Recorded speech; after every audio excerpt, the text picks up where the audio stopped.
States of America, and to the republic for which it stands, one nation, under God, indivisible, with liberty and justice for all. Next item is roll call. Ron Ritchie. Here. Jason Borsheim. Here. Sam Morocco. Here. Bill Scarborough. Here. David Lohmeyer. Here. Belinda Billings here. Joe Sucher. Here. Thank you. Everyone's here. We have a quorum. A review of the agenda. Any changes to the agenda from anybody? I'll make a motion. Go ahead. I'll make a motion to approve the agenda as submitted. Support. All in favor? Aye. Aye. Aye. Opposed? Agenda is approved. Just a question, Brian's not gonna join us tonight? No, he's not gonna be in attendance. I'm here to be planning support, and Dave Moran is here as technical support. Okay. And I'm just here as a fan. you're just here as a fan. Okay. And do you have the minutes? Yeah, I have Okay, minutes here, okay. so at the end. Okay. Okay, next item is public comment for items not on the agenda. We have, unless these two gentlemen have anything to say, we have nobody in the audience. Do we have anybody, is anybody controlling online? It's on. I saw there was an audio thing at one point. Yeah. The guys at the studio, Is anybody online? John's on there, Elkie. Yeah, just John. Is John? Well, I will, I won't go into my usual dissertation about what we're gonna talk about or not talk about, because if I need to, I will. But if there's anybody online or in the audience that has anything to say, I will open the public comment for items not on the agenda.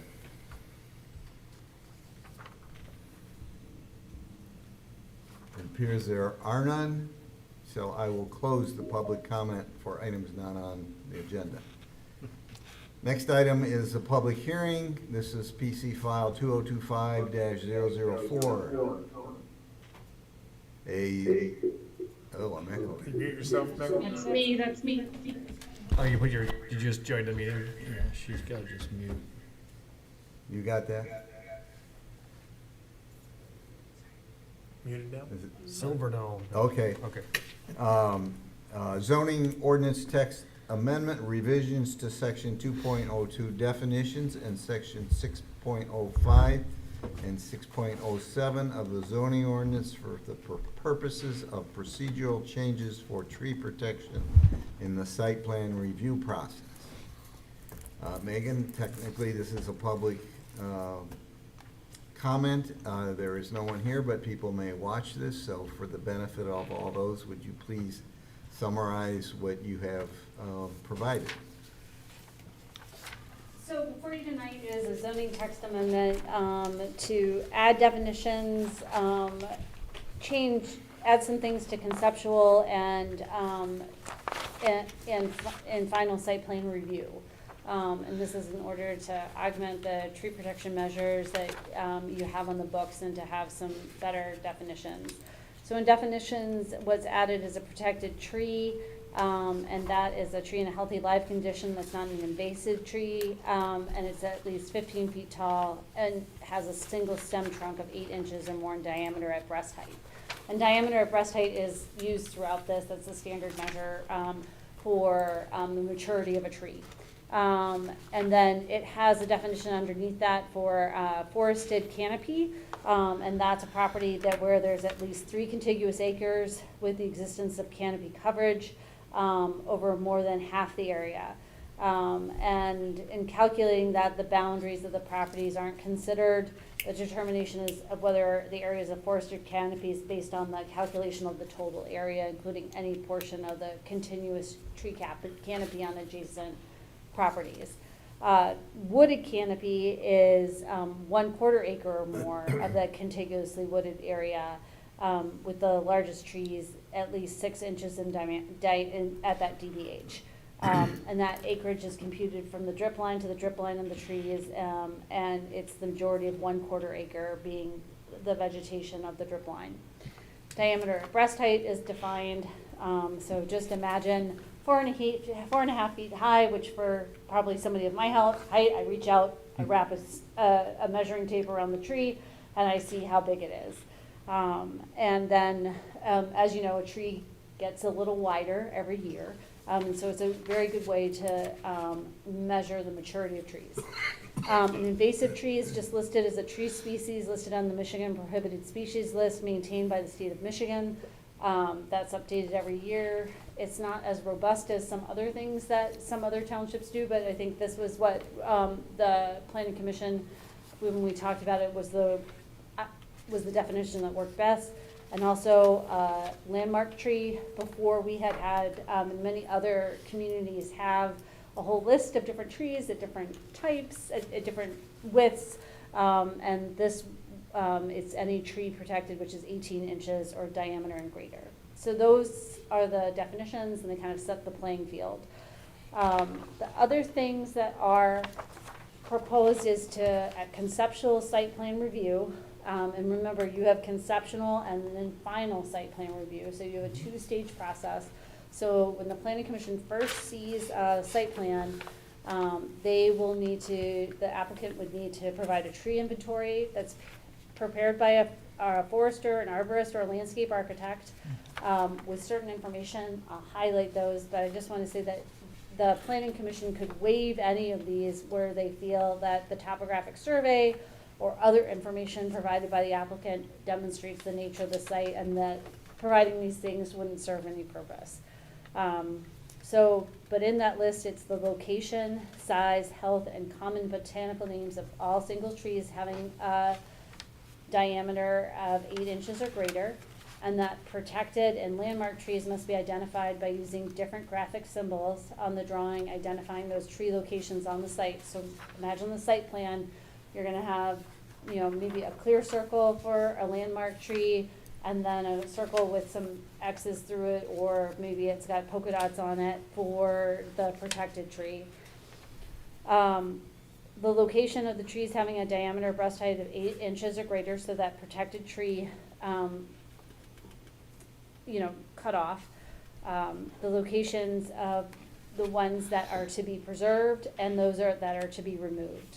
And the location of all wooden forest canopies located in whole or in part on the site. So even if there's a wooded canopy that only maybe a portion of it comes onto the site, that's shown on the site plan so that you can see not only what that is, but where it attaches to, because maybe the majority of the woodland's off the site. And then the number of protected trees to be removed and the percentage of the trees to be preserved in each individual canopy and forest canopy. And then a summary table that has the total number of the protected trees, the number and percentage of those trees to be preserved, and the number of those trees to be removed. And those same things for landmark trees. So when you open up a conceptual site plan, you should be able to see graphically where everything is on the site, but then also to have tables that will tell you the percentage of the landmark and protected trees that are proposed to be preserved and removed, so you can have that as a numerical snapshot as well. And then the proposal for final site plan review is all the same things at conceptual. A tree replacement plan prepared by a state of Michigan registered forester, arborist, or landscape architect, and tree preservation techniques proposed to protect the trees during construction. Because if you don't have snow fence around the trees, especially around their critical root zone, even if during construction, even if the tree is still there, if somebody drives a piece of heavy equipment over the roots, then likely that tree will die in the next couple of years because its roots were damaged. You won't necessarily see that when your inspectors won't necessarily see that when they're doing a C of O. But if they have these fencings up and these protections, it's much more likely that the trees will not be damaged in any way during construction. All set? All set. Happy to answer any questions. Okay. Oh, I'm sorry, one more thing on that.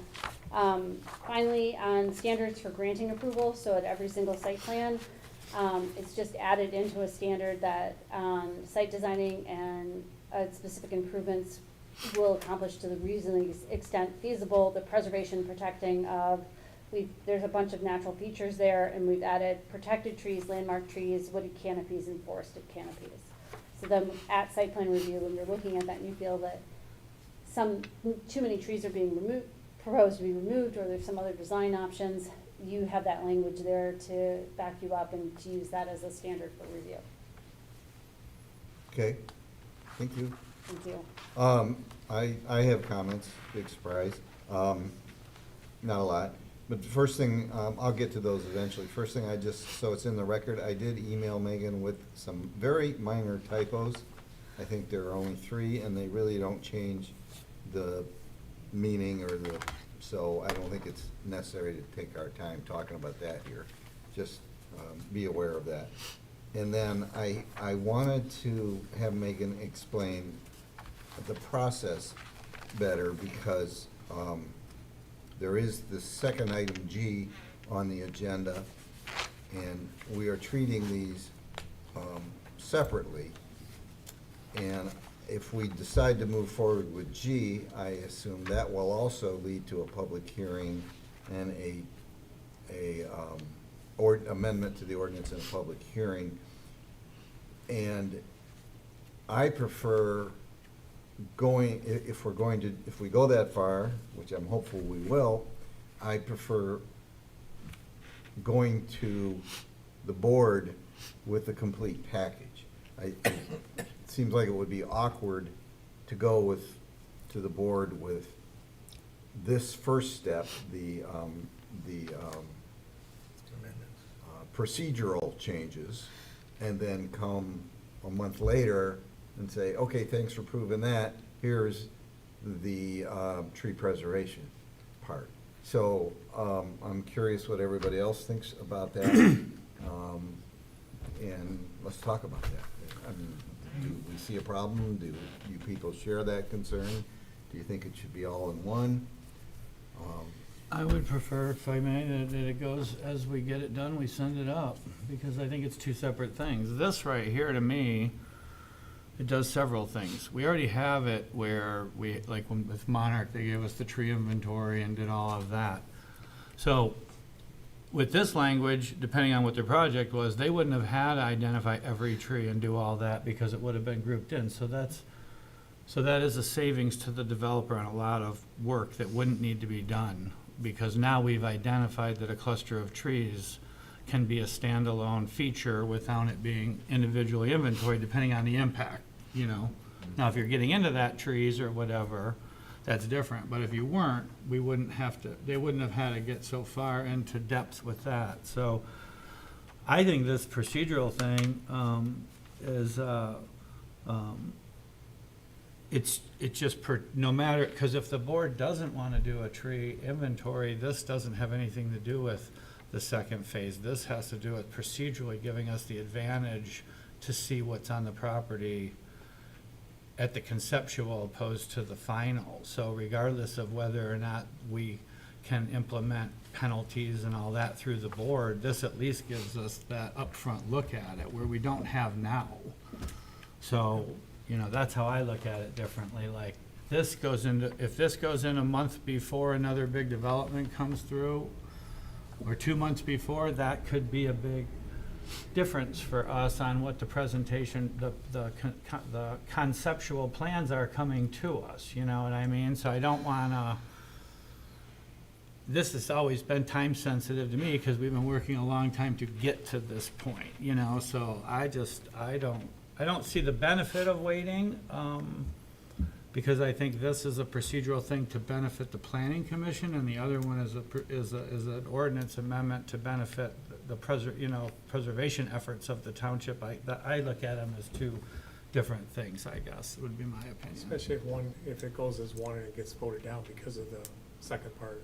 I think it's what you're getting at. Yeah, I don't want to risk, I'd rather they focus on only this and not take into account number 2 until it's time for number 2, you know, the second phase, because again, you're right, I think that could be. Well, I guess I would feel bad that if the whole thing got voted down, then this didn't even, you know, and there's no changes to this needed. They could have passed that and not. Right. So, unless it goes together, but as individual items, so that doesn't happen, so I don't care, but.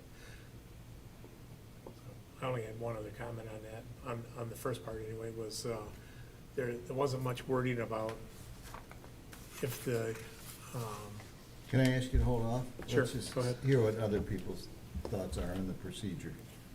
All right, I'd just like to get that put behind us. Joe? Yeah, I'm convinced on the split.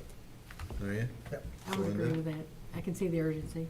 Okay, everybody understand, if you split them, and we don't go to if the second phase doesn't get approved, then basically, all the first phase does is give us some control over the discretionary approvals. If somebody comes in with a straight plan under the current zoning, we really have no authority to enforce preservation. Do you agree with that? I would respectfully disagree with that. Okay. Because the, section 607 is standards for granting approval for site plan. So currently what it reads is site planning and design of specific improvements will accomplish to the extent reasonably feasible. And there's kind of your catch. The preservation, protection of existing natural resources, features such as lakes, ponds, streams, wetlands, floodplains, steep slopes, groundwater, trees, and wooded areas. And so you right now have that standard, which where it is to the extent reasonably feasible, that's kind of where the wiggle room is.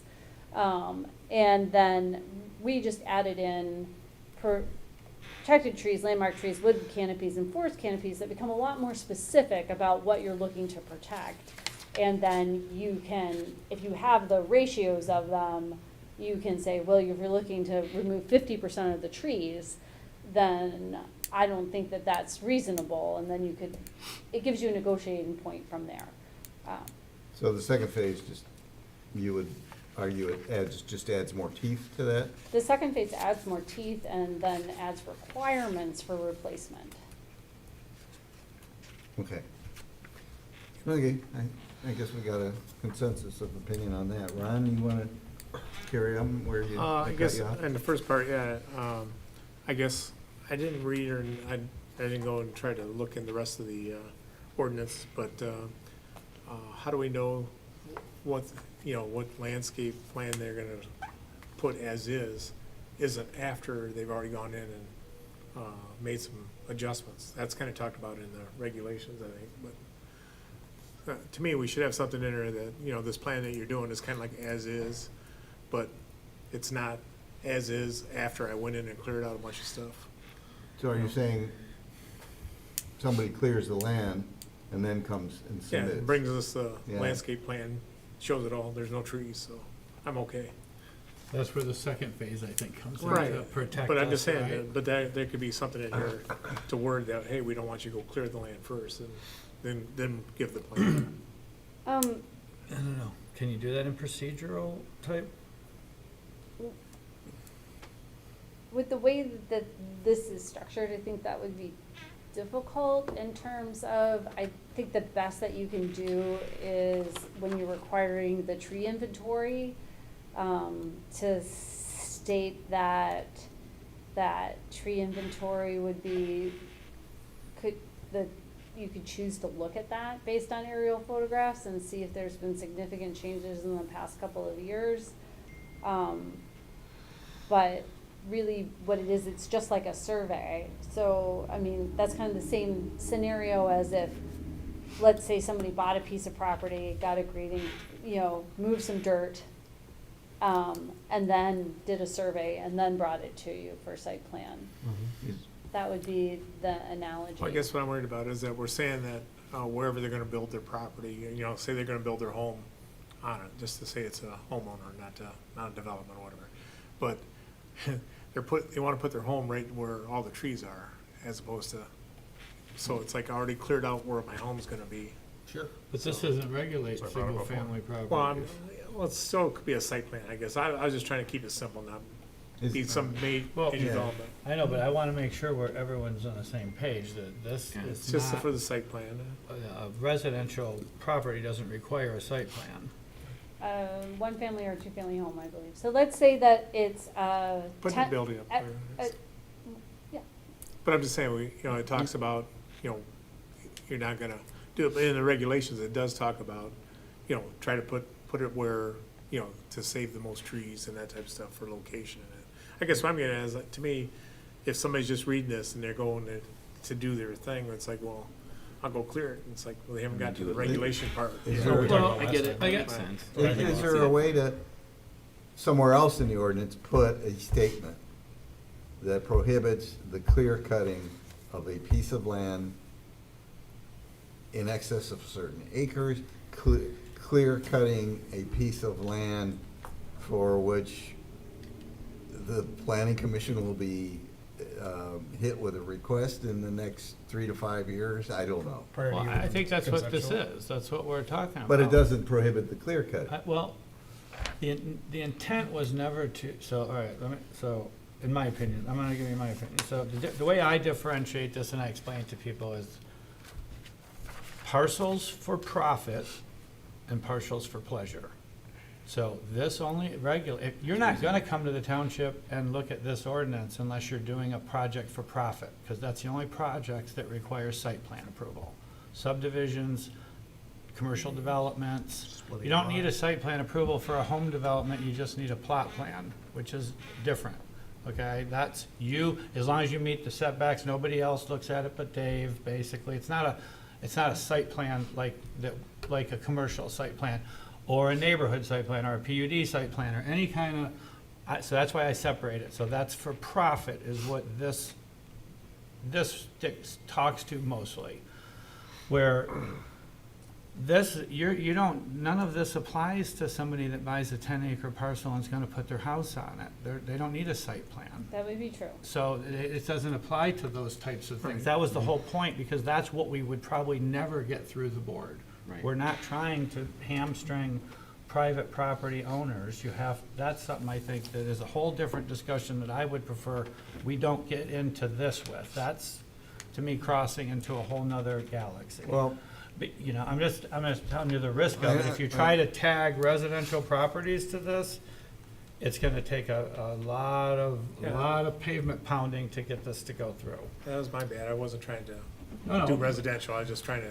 No, but say, because it's a public whatever hearing, I they wanna do on make the sure site we're plan, being very forthright and everyone clearly understands what we're talking about, because there are people who've come to me thinking that this is going to affect one of the people, big acre parcels, like up on the north side of Clarkson Road, it's 3-acre minimum for property, so they're all 3 to 10 acre parcels, so this has nothing to do with them unless they're going to make it not their home and they're going to develop it into a profitable venture. Then they would have to get a site plan to put a neighborhood in, you know? The only one land use I would quibble with you on the Okay. profit is if a place of worship like a church was expanding, or building new, they would have to go through, any institutional use would have to go through a site Okay, but that's a special land use in this township for a church, so there'd be some other, they would have a site plan, They would still Yes. come to us. right? So that would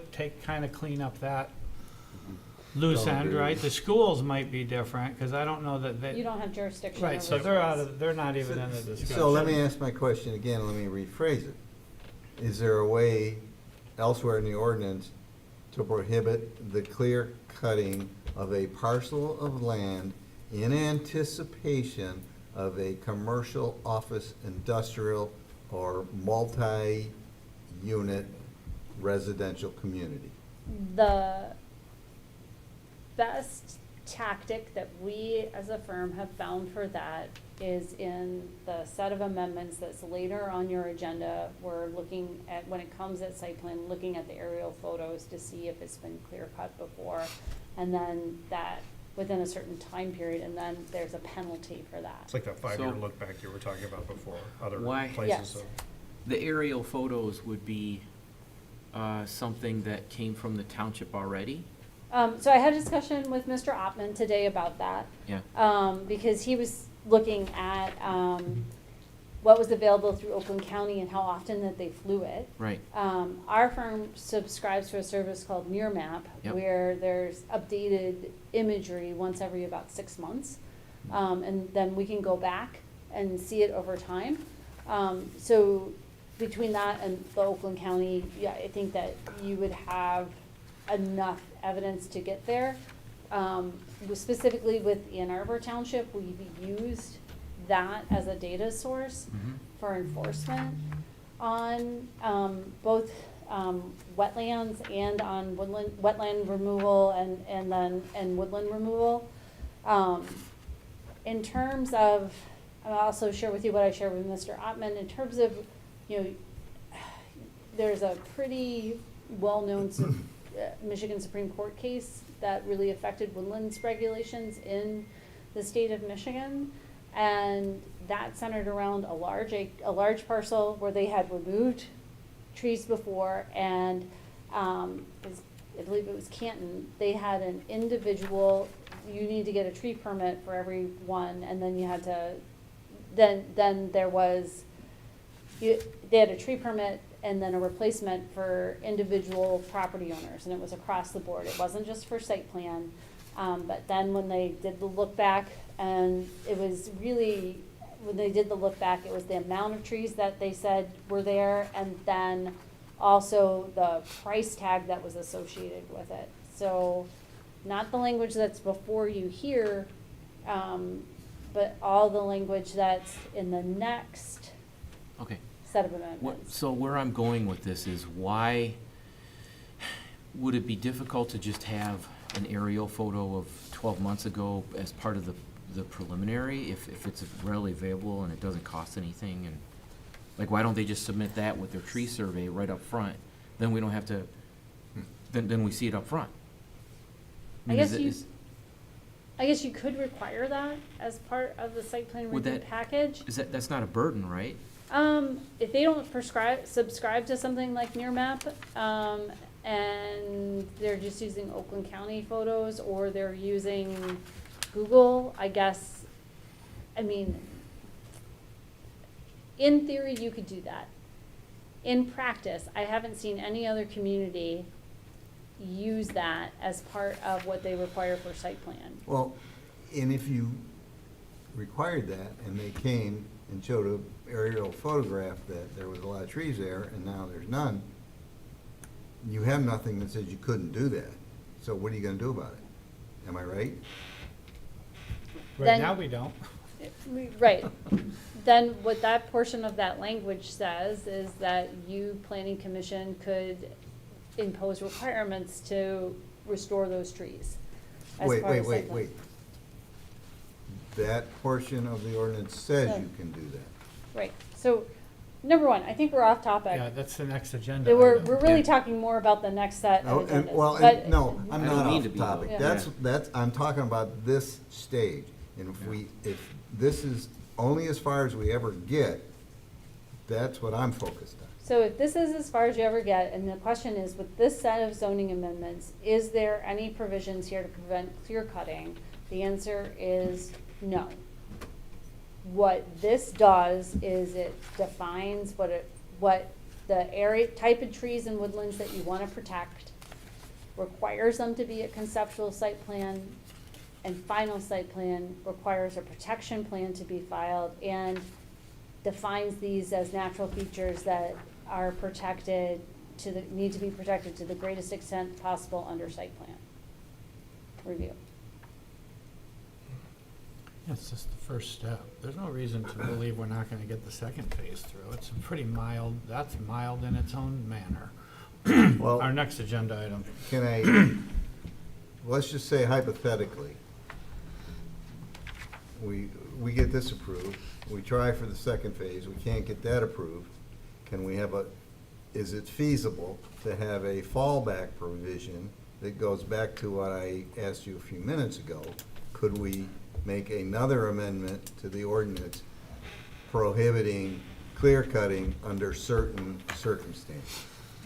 Because if this is as far as we get, I see that as a pitfall to this ordinance, that you have nothing to stop a developer from doing what Ron suggested, clearing the whole property a year before he comes to us.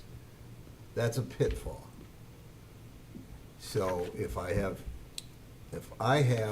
if we have a position we can fall back on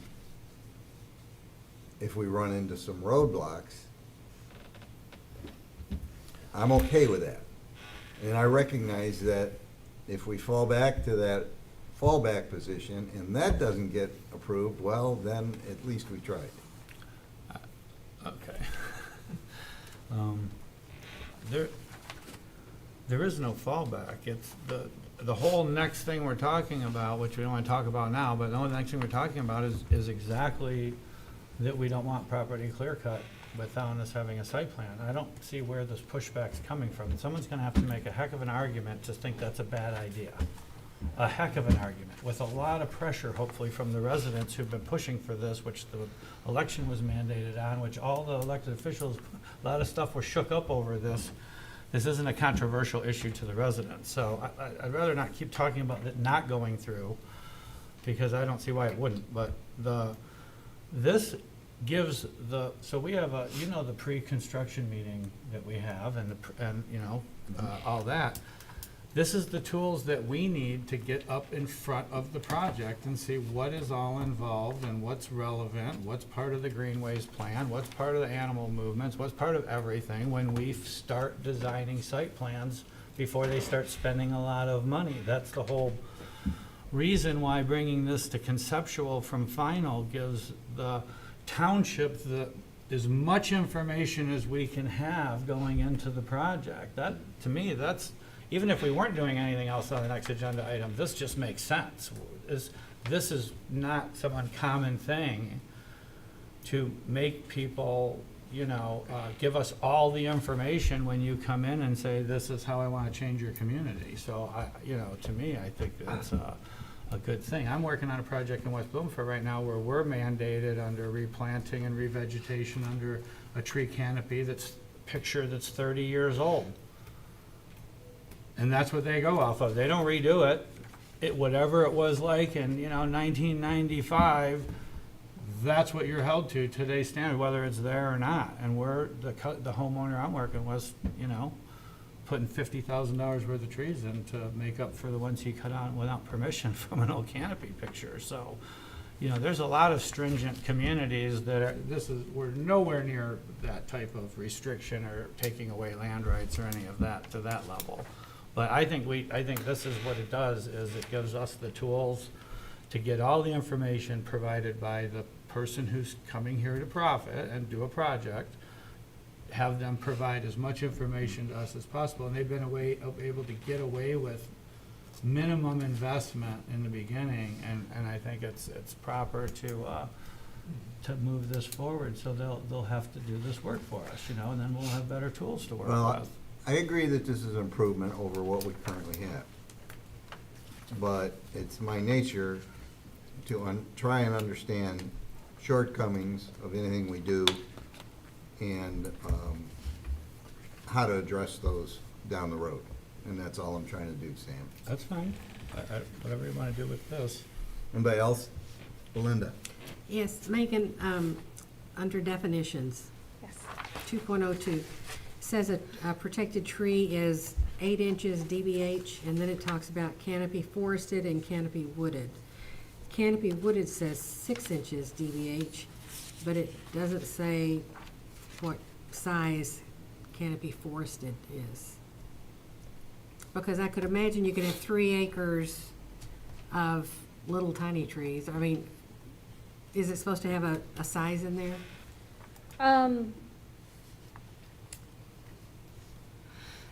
No. I would suspect the reason that for a 3-acre canopy, it's gonna be unusual for it to be three acres of continuously canopy coverage and it all be very tiny trees or younger trees. But should we put some kind of size in there? We could put that size in there, yeah. Because it's on the canopy wooded. Yep, As smaller, we could so- just, we're the largest, Just a thought. yep. Where's that at exactly, Belinda? That's on Right page here. 2, Right. Two, number section one. 2.02, Canopied number forest. 1 and 2. So what we can do is take that phrase, where the largest trees measure at least 6 inches in DBH, to in item 1, under the second line, at the end, over more than half the area. Would it be 6 inches or 8? I don't know, because the top paragraph said 8 inches and, Yeah, well, why don't we make it 8? I will check, why don't we make that 8? Okay. If that is, if you make a motion, and we can move that, we'll move that into the canopy forested. so would canopy forested and canopy wooded both be 8 inches? No, I would keep the canopy wooded 6. Okay. And then the canopy forested, I would put 8. And then, because the canopy forested by its size should be a more mature woodland Okay. and have bigger sizes.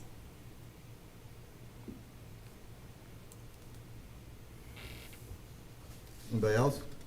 I did. Just a couple of David? questions. Yeah. And just procedurally, I kind of missed it. Do we open officially and close the public hearing? I will get there. Okay. I thought because we have minimal people, I'd let No, us- that's fine. I just used the discussion afterwards. I was like, did we actually do that? The other thing was, this, I guess it's a point of literacy for the edits here. The part of the summary was the requirement for we would be adding the requirement for tree protection plan and the tree preservation techniques, but when I look in the amendments of the cycle, the process, I only see the tree preservation techniques piece called out. We don't actually call in any of the red outline font a tree protection plan. We just talk about a replacement plan and identifying an inventory, but we don't actually call out what we say we do in the kind of the preamble here, that you're gonna be required to give a protection plan. Do we wanna do that? Do we wanna, I guess, call it what we said? Are we asking them for a plan on how they'll protect, and the tree preservation techniques will be part of that? We could add on C. I'm just trying to be consistent with what Right. we were saying. We Yeah. said we're gonna, I'm looking all over for where the protection plan is, and I don't see it pop up. So it looks like it's a combination of some of the things in section B, F, Yeah. of what we're having them do, and add that into the preservation techniques becomes maybe your protection plan. So, But if I'm a developer and I'm like, what's this plan I'm supposed to do? You reference it, but I don't see Yeah. what's supposed to be in there, so how about we say on C, a tree protection plan with, including. including, Yep. I'm always looking on the perspective, I guess, of the Yep. customer or the person that's like, what do I have to do with this, right? Yeah. And I'm kind of actually on your side with, I'd love to see these things together, because, and I think they can be independent, because you're basically putting a bunch of requirements here for site plan review, and if you don't have the other piece, it doesn't have kind of the meat that you're looking for. It's just a lot of extra work we're having a developer come through here without the other piece.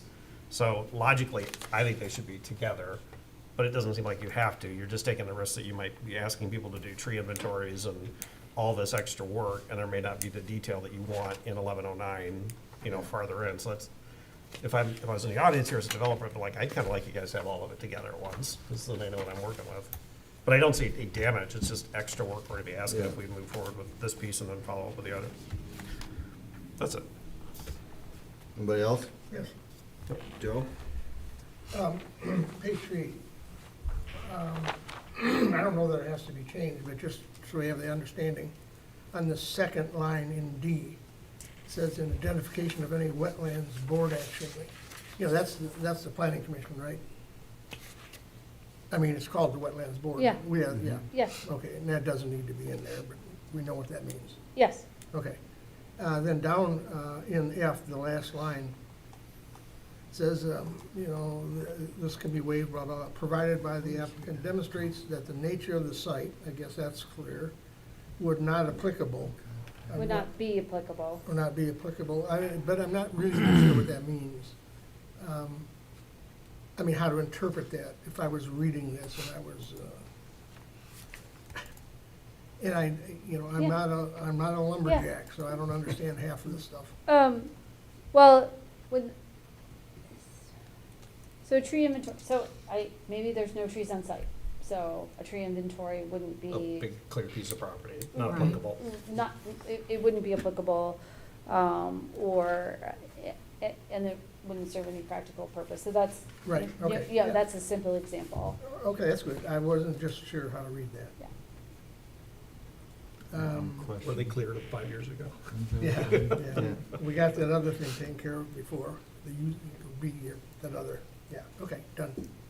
Sam? I just had a question. I'm not sure whether it should go here or later in the later thing. But since it's conceptual and we're having these pre-meetings, I mean, obviously I'm trying to get as much information in the upfront as we can, you know? Does it make sense to, like when Ron made the comment the other day about having the percentages of what you're taking down, what you're saving, so it's like quick reference instead of everybody trying to scramble to, does it make sense to reference the woodland or the greenways plan or any of those that they would, be required at conceptual to identify if their property has been identified as a link or as a part of that that additional plan of the greenways plan? Because that's one thing this planning commission hasn't done a lot in the past is we don't have that comparison to be like, oh, when you go to look at this parcel, don't forget that the rear 50 feet's been identified, as a link between these other two major properties for animal movements and things like that. And if the petitioner could tell us, or the planning department or somebody, that here's another thing that's and the reason I say that is everyone thinks that we're being restrictive. It's not that we're being I'm not trying to be restrictive, because that's where we can negotiate. Like if I can identify that there's trees or woodland pieces on properties that are pertinent, that's where they have the ability to come to us and say, well, if we were to save that, could we cluster tighter? Could we have additional units? Could we make a deal to save what you have? That's the whole point of all of this we're doing, is to have that still standing to use as that. It's not restrictive. It doesn't mean they can't build less houses because they're saving more trees. You do what you do with clustering, like they did behind my property. Less infrastructure, less roads, tighter lots, smaller properties to preserve bigger boundaries, bigger tree lines. The developer saves money on the infrastructure, still gets the unit counts, but you preserve the important assets of the property, which you can't do if they're not there, or we don't know they're there. So that's why I'm always looking at that negotiating deal where, first tell us what you have that's valuable and then ask us for the favored, instead of coming in and asking us for a density bonus and giving, and us not having a benefit to reward it, because we are gonna be more stringent as we develop less in the township. And I can't see us giving big density bonuses anymore for clear cutting. If you want density bonuses or you want some additional stuff, you need to work with us to do a good project, so. That's reasonable. You know yeah. what I mean? So that's where, so just as a benefit to the township, if we could make them tell us that that's another thing that they have that we think is a valuable asset, should we have them do it up front in this procedural, moving it to conceptual? Does that make sense? Or should we just do that in-house through the planning department or know better, or the planning commission, do our own due diligence and identify it? I would recommend the second, and to Okay. ask staff and consultants to incorporate those types of checks and assessments into their reviews. And so I just made a note, and so we can, in all of our future reviews, we always note natural features, but then we can add the greenways map into that. I would recommend you not put in the zoning ordinance reference to a map in the master plan, or a map that is maybe going to change, even the title of it might change. Because if those might change, it'd be better to have it in procedures, because when it's. I'm all good with that. You can see where I'm going. I'm very fine with it. Yeah. If we're gonna do it, and now it's been, and you're gonna, the consultants are gonna identify that, that's great. That's all I wanted to, Mhm. I just felt that was one more thing that doesn't seem to be getting identified in the upfront, Should be like on the checklist of things to look for. Right, exactly. That was the whole. And that's what I was getting at about some of those percentages, stuff like that, those just be part of the checklist, of things you need to submit, so. Yeah, it's enough work as it is, than doing all the math. Okay, Thank you. I've got several comments on page 3, F, 4, 5, and 6, and they all have to do with the detail of the reporting on their survey. In 4, it sounds to me like that implies, well, when I first read that, I said the names and size, location, and health of trees within a wooded canopy or forested canopy is not required. Well, my comment is, well, it should be required, because we need to know how many they're gonna remove, if any. But then item 5 seems to answer that and say that the number of protected trees to be removed and the percentage of trees to be preserved within each individual canopy and the forest canopy on site. So I think that covers it, but I think, should we say the number and percent of protected trees to be removed, and the cumulative DBH of trees to be removed? Because if we're gonna get to a replacement plan, and the replacement, if I remember correctly, is based upon the cumulative DBH removed, we need a representation from them, right? You could, we could add that in. Okay, Part of what we talked about originally though too is if we call it a canopy of trees, we're supposed to save them some time or effort to not have to identify each one of those. I agree with that concept, but can they give us a count of what they're removing? They don't have to mark each one.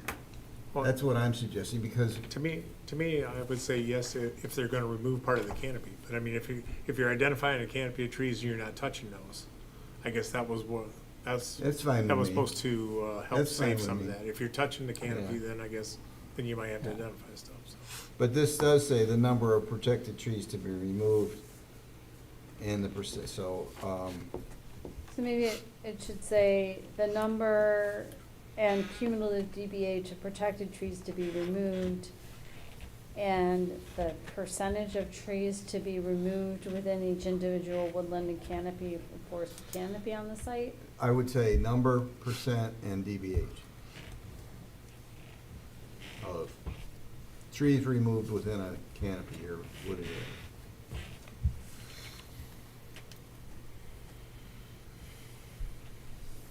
And that also applies down in number 2, total cumulative DBH of landmark trees to be removed. And the number and DBH of those trees to be removed.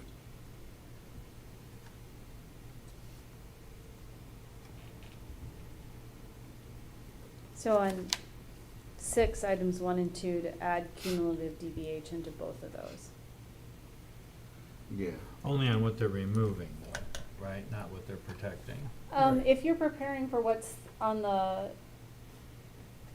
coming up on the agenda, there's a reward For for preservation. preservation, so I would say that you would want by both. So it would Size. benefit them to tell us how much they're saving for the percentage of that, right? Hmm. I'll wait till on, under B, number 2, tree replacement plan, I think we sort of touched on this, but it seems to me we have limited, without the second step, we have limited ability to dictate a replacement. I'm sure Megan's gonna argue with me on that, but say we have some discretion. They might volunteer. Well, if it's a PUD, Agreed, under a PUD. I Yeah. mean, we would, almost everything is. Okay. All right, anybody else have it? That's all I have. Yeah, anybody else? Under 2B, it says, State of Michigan registered forester. Is arborist or landscape architect have to be certified or, have some credentials? I for think those the other two? landscape architect is licensed, aren't they, Megan? Yes, but we can add those in. Well, that's what I was gonna, you kind of have this state of Michigan registered forester, but then we don't really spell the credentials for the other ones, so. You know, can anybody just say, I'm a landscape architect, so. Or a Or do you have to be licensed arborist? Yeah, Is there a license for arborists? I will double check. I think there is, I'd but just like to note what we're classifying it as, so. No, it makes sense, because you want a self-proclaimed Well, that's arborist what I'm getting doing at, it's this. like, yeah.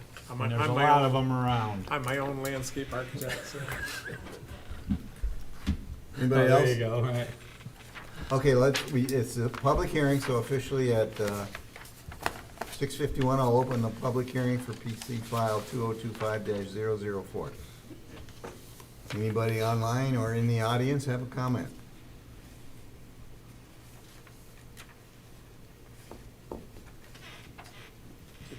Is Megan on that? No comments from the audience or online, so I will close the public hearing. One final chance, everybody okay? No more comments?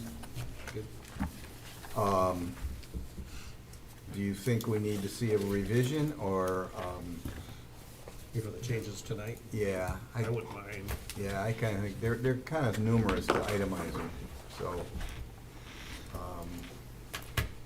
Help me out here, do we need another public hearing if we, no, you don't need another public hearing. okay. We would just bring them back, approve them with corrections if necessary, and then forward them to the board at the next meeting, correct? Just like the Correct. minutes. So we should make a motion to postpone any further action on this until a revised draft is reviewed. Does that sound right? I don't know if Do we need that? or What, there just- wasn't I think any you just don't make a action? motion. Do we need yeah, that's my question. I Do think we you just even put it on need the a next motion? agenda. Taking no action would be, Yeah, you could move to postpone, or you could take no action, and the result would be the same. Okay, then let's No action proposed. so let's be why- clear, simple, and take no action. Right. Okay. The next item is step 2, PC file 2025-004 zoning ordinance text amendment, addition to section 11.09 tree preservation for the creation of tree preservation regulations. Megan? All right, based on your conversation, we're proposing, section 1109 tree preservation, which would go into Article 11 environmental standards of your zone, of the township zoning ordinance. I'm gonna walk through the overview of each proposed subsection, what its purpose is and what it does. So the first section is the declaration and purposes, and that text was mainly taken from the Woodlands ordinance versions you had already reviewed. And that's just to set the legal stage for everything. Applicability, so it specifically says that this limits the provisions of the section to properties where site plan review or subdivision plat is required. And site plan review is required for all special land uses, PUDs and PRDs, in addition to those things that require site plan. We use City of Troy's zoning ordinance as a model, and it allows the planning commission to require additional landscaping if based on aerial photos or other evidence from protected trees that have been cleared within 5 years of the time of site plan review or plat approval. Want to emphasize, you could use 3 years, you could use 5 years. Also, if that section gives people pause, that provision could be taken out as well. We talked a lot about what that is. We found that that's some of the best ways to prevent clear cutting, and also to stay within the limits of the case law that is there for in terms of tree removal, zoning, and tree ordinances. In terms of tree replacement, again, using City of Troy's regulations, the amendments require 50% DBH for protected trees and 100% for landmark trees. And then the subsection describes the type and size of replacement trees and specifies that these trees are in addition to the required landscaping. So above and beyond what they would need in order to comply with your zoning ordinance. In terms of tree replacement alternatives, These regulations, again, based on Troy's, allow any tree preserved on site that's a landmark tree or in a wooded forest to canopy to count for 2 times the DBH requirement. So those are the big ones, the big woodlands and the big trees. And so, in other words, if a landmark tree with 25 inches DBH is preserved on site, that could count towards 50% of the replacement trees. And so what we're doing is putting an incentive to preserve the bigger trees, because then if you're gonna clear other ones, you're gonna clear the smaller ones, we're gonna keep the bigger ones. Also, using language in the city of Dexter, we allowed for off-site mitigation or payment towards a tree replacement program. That tree replacement program should be something that's established by the board and outside of the zoning. And so there they could establish the fees, the replacement fees and whatnot. And that way those can flex with the market or flex with what the township feels like it should be at that point. Exemptions from replacement, that subsection specifies trees that would be exempt, such as those that are in poor health, and also those that are invasive species. Or species that are also maybe prone to disease like ash or pests that would compromise their health. For tree protection, that's based on Ann Arbor Township. It lists the standards for tree protection and reviewing site plans or plats, so it gives you another set of standards to go through at site plan review specifically on tree protection to ask a series of questions. Also, then your consultants or your staff should also answer and analyze those questions in any reviews that come to you. Tree protection during construction.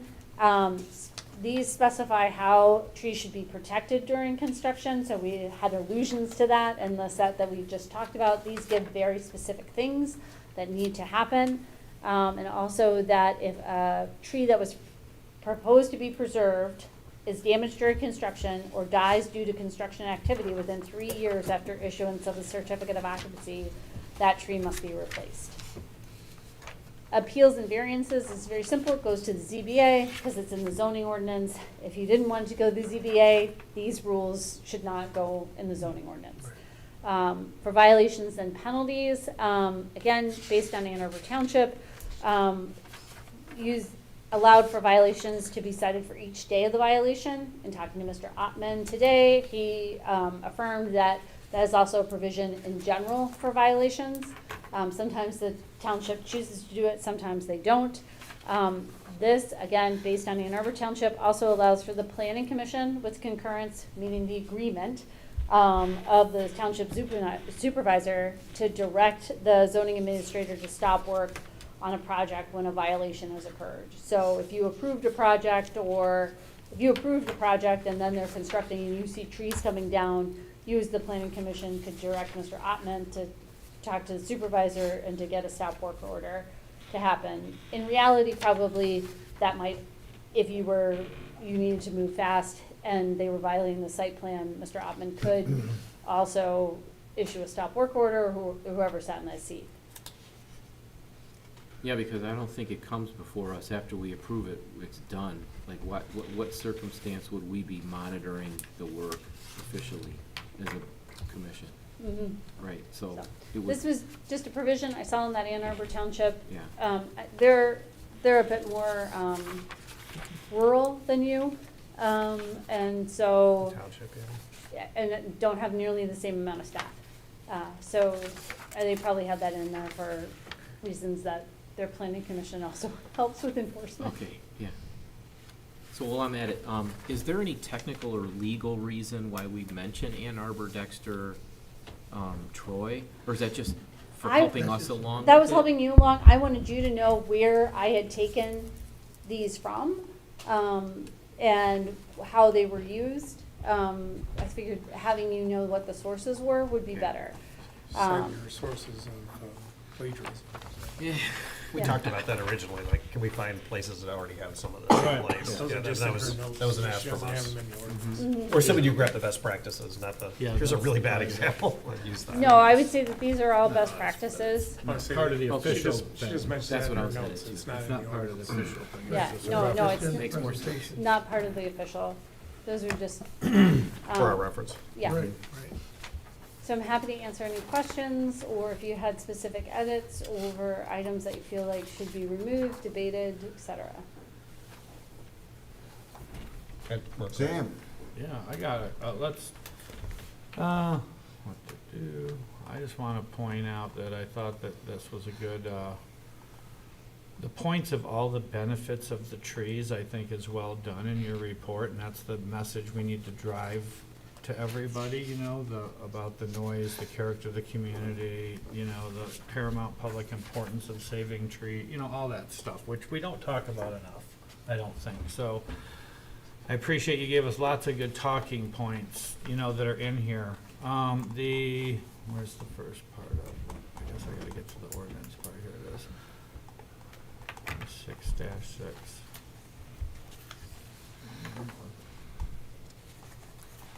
Why am I not, is it, did I miss it? What section is it? Oh, here it is, 606, I'm sorry, here it is. I was just looking, I had some comments, I'm sorry, where am I, number 2. I'm gonna have to get in line here, let's see. So the one thing about appeals and variances, we can't keep that out of the ZBA's hands, huh? Nope, not unless you moved it into a standalone ordinance. Okay, that's unfortunate.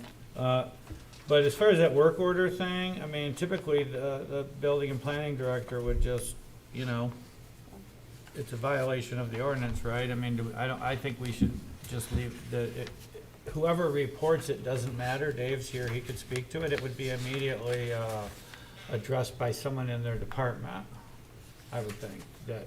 Yeah, if I you- don't like the idea of it coming to the planning commission, because then we gotta pay everybody, we gotta convene, we've gotta public notice it. I mean, that's a lot of red tape to where any other violation, I think that by law, the planning and zoning department could We could cite them. I mean, I guess,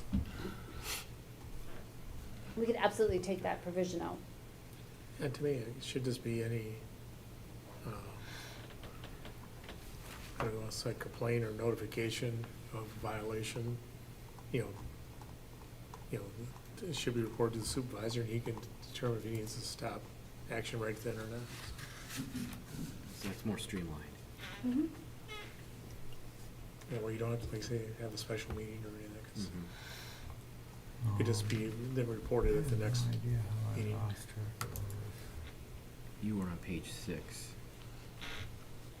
It's a lot easier when I was reading it, but I'm gonna let you guys, Ron, you had get to something? that. I just had a couple little ones on number 2A. It says to provide the necessary removal of trees on undeveloped land. That's supposed to be the unnecessary removal?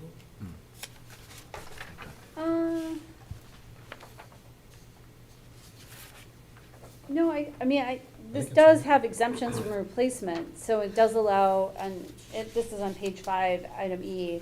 I think that's what this Goes back to to E. provide for the necessary removal, tree trimming necessary for operation of essential services, tree clearing with public road right-of-way, removal of any tree, Okay, so yeah. it is. So the second one kind of talks about unnecessary removal. I just want to make Mhm. sure that wasn't supposed to be unnecessary as well. The, I guess going to exemption and replacements, item B, Mm-hmm. E1B, What page, Ron? page 5. 5. The last word in there is city. I don't know if we want to change that to township. So sorry. I do want to change that to Cut township. cut and E1B. paste, cut and paste. It's like, Oh, no. Hey, I didn't catch it. those are just little ones I have. That's it, Ron? Yes. Sam, you ready? Jason? I'm Anything? Anybody else? I had a few. Well, oh, I'm You sorry, go, Belinda. no, you go first. Okay, go ahead. No, just a couple. So I was targeting section E as well. I like this piece because it kind of tries to really highlight, here's things that you don't need to worry about, things that are outside of the site plan review, tree trimming for the utilities and so on. D kind of bothers me a little bit because I'm trying to picture worst case, somebody's out 4 years out and they've got sick trees you know, you still got emerald, you have ash, and there's emerald ash borer or something, which is obviously long gone, but something like that, having to run to the township or know that you need to run to the township for someone to assess, it seems arduous to me for some of this. At the same, at the same degree, we kind of need one in here for like acts of God or weather, right? So I'm thinking of the ice storm we just had up north, took out hundreds of trees. I don't really need someone running to the township to say, can you come look at my dead frozen trees to take them out of there? I think we should have a bullet in there about nature or act of God, whatever you want to call it. If something's taken out, you know, windstorms, tornado, we really don't, I need to see getting people permission to clear that out. So maybe a G or something that carries some of that. Sure. But I do have a little, it's a little hard to swallow having someone from the township run out for a sick tree. That So- kind of, Even if it's for site plan review, I mean, these are. I'm thinking well, 2 or 3 years before they even do something, right? If you go to this, how do they know they need to have someone come out? As opposed to, hey, we saw the aerial photograph and there's 10 trees gone, and somebody says, yeah, they were dead, they were sick. Okay, I didn't really know I needed to come in. yeah, maybe, I think, Can I comment on that? Well, I should probably Sick. add on to this. I think 5 years is excessive. Does I'm that- just, I do not too. everybody's gonna agree with me on that, but I think 5 years is excessive. I agree with you. It's way too far. Doesn't a sick tree fall under the exemptions? It does. My problem is, this says, and you had the township come out basically and agree that it was sick. What about if, well, why don't we set a caliper, or it's a landmark, or, you know, not every tree, that makes no sense. And they wouldn't be, so here's the thing Yeah. too, if you get a second, Dave, on your point. No, sell me on it.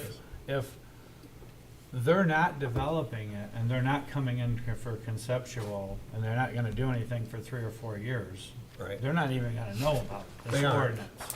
Now, if, the only way they would is if it was they were doing something so significant, not taking down one dead tree, but doing something significant on a parcel that was going to be developed, that someone called the township and said, oh my, you know, they're over there Well- cutting a tree down, you know, because it is gonna be hard for people to know. Yeah, let's take it This. 5 years out, right? You had a piece of property, I had a bunch of dead trees, we had one in the neighborhood recently, they're all, this whole row of them are dead, I took them down. Now I've come in 4 years later, and somebody looks back on the aerial and says, why did these go? I say they were dead. The ordinance says you're supposed to come in. Well, I didn't know I was gonna do this. I was kicking around the Yeah. Right, development exactly. idea. It's a little, Or that farm, or the one, even Bill, you had mentioned in Washington Township, where the farmland, whatever, he can do whatever he wants as a farmer, and then 5 minutes later, he says, okay, I'm gonna sell it, boom, done. And Yeah. then, you know, you, Good. so, I think the exemptions from replacement are supposed to be at the time of evaluation, not necessarily with that clawback phrase.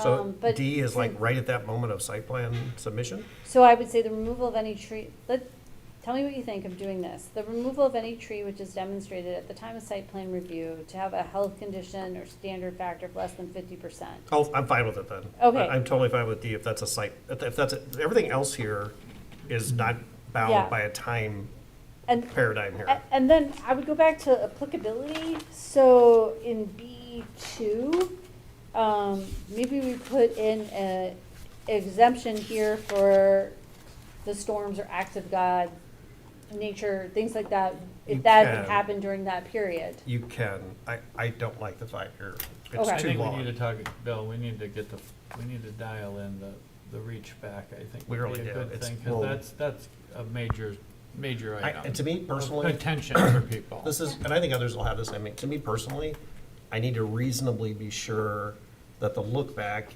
is in most cases, look at the 99%, you're not gonna catch everything, but if you go to the 90th percentile and say, it's almost impossible to believe that person didn't think that they were gonna be developing, right? That they'd already be thinking a plan. So like a couple years, I could reasonably believe, look, you wouldn't be here if you hadn't within the last 24 months been thinking about this, but 5 years can be a lot of change. I could have inherited the property and then we did some things, now I want to do it. And what I don't want to do is have people waiting, right? Okay, I'll wait a couple of years, then we'll get this done. And that's just, that's just depriving people of homes for no reason. So I think I agree, we gotta come to something that to me, reasonableness is, I have a pretty good expectation that most people would believe that property owner was gonna be developing it and then should be looking at what requirements are gonna be in there. I would, if I can. Yeah. I would say that, you know, a couple of years is 2 years would be probably fine, I would be fine with. And I say that because you know, if you know, I mean, people know like, hey, I'm gonna start developing this land, I'm gonna cut, you know, I'm gonna do it in a couple of years. I'm Yep. getting my ducks in a row. What you're trying to do is eliminate stuff like, especially most everything we do in PUDs are assemblages. So they go around and they get everybody in line, but they don't buy their property till it's approved, which is good for us, because then hopefully they're not clear cutting them. Yep. You know what I'm saying? Yep. But, within 2 years, you would know if somebody right now, you know, we only have so many parcels, so everyone, you know, it's not like, you know, but Right. you would know if somebody went and clear cut 20 acres tomorrow with the intent, you know, for no reason, I got an idea no that's coming reason of forward. enjoying Yep. their property, no reason for anything, they just went and clear cut it, that within 2 years, they would be showing their face that there was an intent Yeah, 'cause at they that spent a lot of money time. and You know effort what to I'm clear saying? cut, Because yeah. clear cutting's expensive. And honestly, there's a kind of a creepy big other thing to going back 5 or 6 years we're watching from this guy. Just kind of No, more personal it- property ownership thing kind of bothers me. But I agree. There's a point where you get into the window and you're starting to assemble things. Well, let's face it. Today we have nothing, right? So somebody's like, I'm going to get a site plan together. Let's get that thing cleared. We want to get away from that stuff, right? Like Right, we're that's just- what we're trying to do. the Mike Clark, I'm going to take the bulldozer out type of stuff, right? But 5 years is just a lot. And I know I that think reasonably, so 2 I could years is reasonable to get ask closer, for. yeah. And honestly, this is something that could be living a little bit. If we found out that people were egregious with the 2-year and kind of gaming it, then okay, maybe it should be a little bit longer. If it's not, then maybe it could be a little bit But, shorter. and here's the thing, you can put all the restrictions you want. Developers are pretty smart guys, I know a lot of them. I'm a builder, not a developer, just to make that clear, people mix that up, okay? If you pull this stunt in Independence Township, you still gotta come to us with a site plan. In the ordinance or not, you're gonna be looked at as the guy that deliberately went out and clear cut your property before you came to us, so don't be coming here asking us for no favors. And you're probably gonna get the hammer dropped on you on every single line item, cause you're that guy that clear cut it knowing dang well you weren't supposed to. Yep. So, the timeline isn't as important as that there's a penalty for behaving that way, and by this ordinance, you're on notice that we've got some rules to follow, and if you don't, whether the 5-year penalty's there, I think the planning commission can make it very unpleasant for people who deliberately go out, because there's very few parcels in a township, I can even think of one lately that developed under the current zoning, where they didn't need special land use, they didn't need a favor, they didn't need a, you know, they didn't need Bonus. something, you know what I mean? Density So, bonus, yeah. it's, that's why I'm not so hooked up on the years, because we'll deal with them if it was maliciously done when they come up here. The other thing is, during, construction's a very, you know, the whole land balancing and construction phase is pretty impactful to flora and fauna, right? Let's be honest with you. I had, in my sub, there were trees that were preserved and maintained, and I think the developer, like, I really want to have, God, I don't want this thing to be completely gone.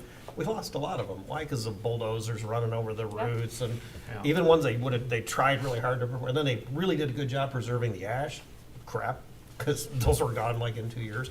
So even the ones that they want to maintain are kind of tough sometime to do. So that is why I wanted to throw in the act of God. I don't want to bring religion into this, but something Yeah. about nature, yeah. stuff happens, and I don't want people sweating over. What I want people to do is clear stuff out when it comes down, so it's not dangerous, and not worry about running to us. So that was the other thing. The other last question I kind of had on this is, I still read most of this into, and I think that's purposeful here, into the approval process, the development process, the review process. I think we intentionally, if someone's reading through this, they would say, this doesn't talk a lot about the 3, 4, 5 years later. When the development is substantially complete, there's a kind of a handover here where the policing of, and either that or I'm reading it that way, the policing and management of this becomes an HOA type of subdivision thing. So we have bylaws and deed restrictions in our sub about what you can and can't do with certain trees. That's what governs us now, not the original, nothing from the original site plan preservation. So we need, if that's our intent, we need to be kind of clear about that, right? Whether we expect, because once you've said this is our plan, you know, 10 years later, people have planted trees, the whole thing looks different, right? This tree choked out one of the original ones. So how does, or is it managed from the date that the development is substantially complete going forward? Do we want to step back and say that's for the development to put in place with their HOA and their deed restrictions or their bylaws? No. Or do we want to still extend our authority at, you know, for how long? Well, we've been talking about that before you Yeah. got on the board, because we've got developments that we didn't hold their bonds long enough, and we didn't give the trees a chance to mature, and they died, and we lost a lot of trees, and that's been a discussion with the township of how do we push back, how do we hold the bonds longer? Like you have in here, 3 years from a tree dying, you gotta replace it. So we don't have that on, I don't think we currently have that in our ordinance, that there's a timeline after the C of O's been issued and the bond's been released. Dave could maybe Yeah. speak to this. And if I'm it's missing a- that in this, I guess. If is it's what a I'm saying. I year or don't- two, but if that's something, because that is something that we need to address, if this is this spot in this ordinance the place to put that? Because that is a, Or is it a separate? you know, because that is something we do want to consider, because the longevity is a problem. The way I read this is it doesn't do that.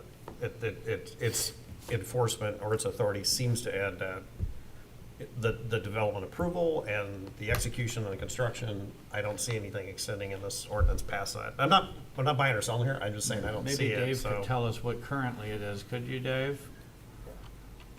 What currently is the time frame from the time that a project, commercial development, that the site plan's been approved is completed, then how long before the bond is released? You know, how long do we have to hold money to maintain that the trees survive longer than 12 months?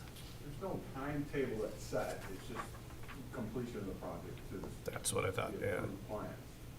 But if we do a project and say they line I-75 with pine trees and half of them are dead in 2 years, what's the township's authority to make them match? Any timetable that we are limited to as far as the release of those plans. So it's unlimited that they have to maintain the site plan requirements, or we don't have a time frame to go back and make them? Timeframe that I'm aware of. that And could, So- go back on. and If I was a could we- developer, could we- I'd interpret that as, I'm No done, I'd enforcement. finished the Right, so development, I question- preserve the trees. Question 2 would be, do you have a problem with us putting a caveat in there to extend the longevity of the plants? And what would how long of a time period do you feel would be appropriate to make sure they've really Well, taken? minimum 1 year, I would think would be appropriate. Anything beyond that might be, something of a debate and discussion and negotiation probably.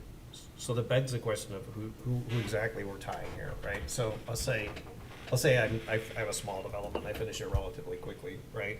I'm done, guys. I'm finished, I'm complete, I had 50%, turned it over to the neighborhood, sold my last lot. Well, I don't have any- until it's 100% meets the landscaping guidelines, the township doesn't release the bond on it. Right, but as a developer, I'm not in there anymore, right? So. Is so it who still are the we developer's bonds held though, isn't it? Even though the HOA takes over, the developer's still on the hook. Yeah, we hold the bond for whatever is negotiated. It's not a specific. It's not fixed now, timeframe. it's negotiated. Depending on the project.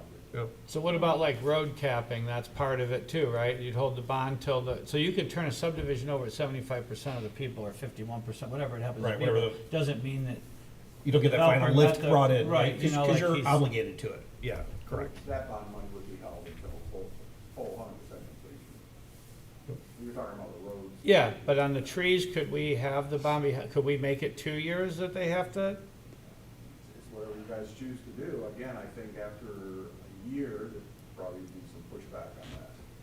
For, I- 2 years from Personally, I think a year is a bit short. You put a plan in one summer, and a year from then, it could take the full next summer before it dies.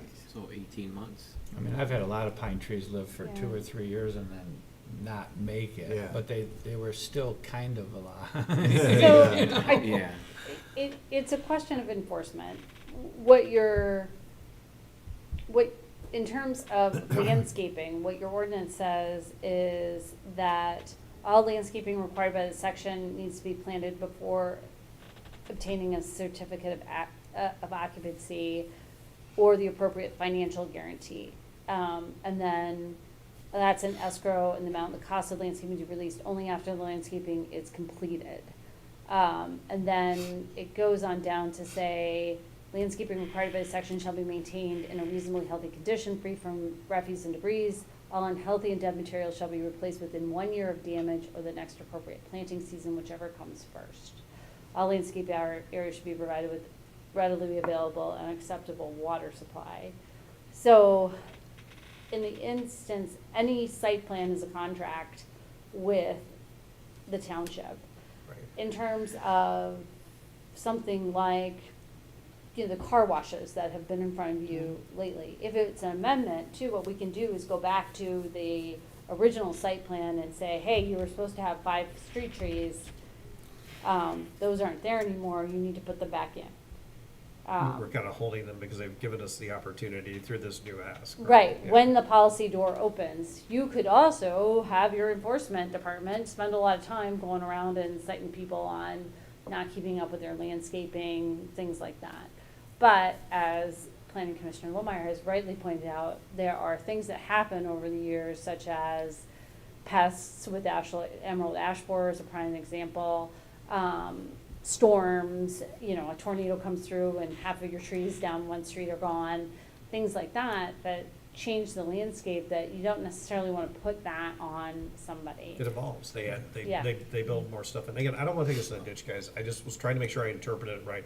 I didn't see that in here. Mm-hmm. And maybe we don't need to fix that now, and it can be something we fix later, but we talk a lot about, you know, the whole life cycle. And I don't think I think this does a lot of good things for the site plan approval, for that process, put a lot more, you know, teeth to it. But I don't see anything that's, you know, that's enforcing something 5 years. Eventually the bond's gonna get released. And is that our only tool, or do we have something that's still in there? The other possibility is we do approve the deed restrictions, don't we, on the, like, site condos? Yeah. So we could require that something in there, but then you're asking them to self-police. So, Belinda?